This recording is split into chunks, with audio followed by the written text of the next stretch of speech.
নমস্কার, কেমন আছেন আপনারা সবাই? আজকে নিয়ে এসেছি একটা পাঁচমিশালি তরকারি রেসিপি। দেখুন, প্রথমে আমি সবজিগুলো ভালো করে কেটে নিয়েছি, আলু কেটে নিয়েছি।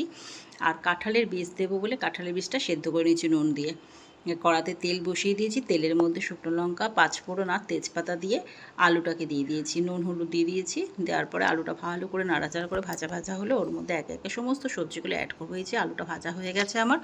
এরপর অ্যাড করব কুমড়ো, পটল, ঝিঙে, গাজর, ক্যাপসিকাম আর বেগুন।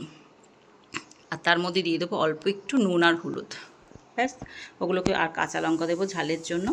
ভালো করে নাড়াচাড়া করে দমে বসিয়ে দেবো গ্যাসটাকে কম করে দিয়ে বসিয়ে দেবো। ভালো করে নাড়াচাড়া হতে হতেই কিন্তু এটা হয়ে যাবে। এর মধ্যে কোনো রকম আলাদা করে জল অ্যাড করতে হবে না। আর আরেকটু ভাজা ভাজা হলে তখন আমি কাঁঠালের বীজটাও অ্যাড করে দিলাম। দেওয়ার পরে সুন্দর করে সেটাকে সেদ্ধ হতে থাকবে। নুন হলুদ দিয়ে দিয়েছি যাতে সে জিনিসটা মুছে যায় এবং কালারটাও চলে আসবে, একটু পরে দেখতে পাবেন। যখন তরকারি থেকে জলটা ছেড়ে আসবে ওই পর্যায়ে গ্যাসটা একটু হাই ফ্লেমে করে নাড়াচাড়া করলেই কিন্তু তরকারি আপনার রেডি। তরকারিটা খেতেও যেমন সুস্বাদু হয়, যেহেতু কাঁঠালের বীজ পড়ে।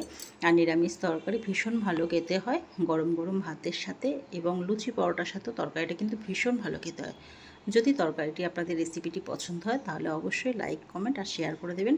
পাশে থাকবেন, সুস্থ থাকবেন, স্বাভাবিক থাকবেন, সাবধানে থাকবেন আর সদা সর্বদা পজিটিভ থাকবেন।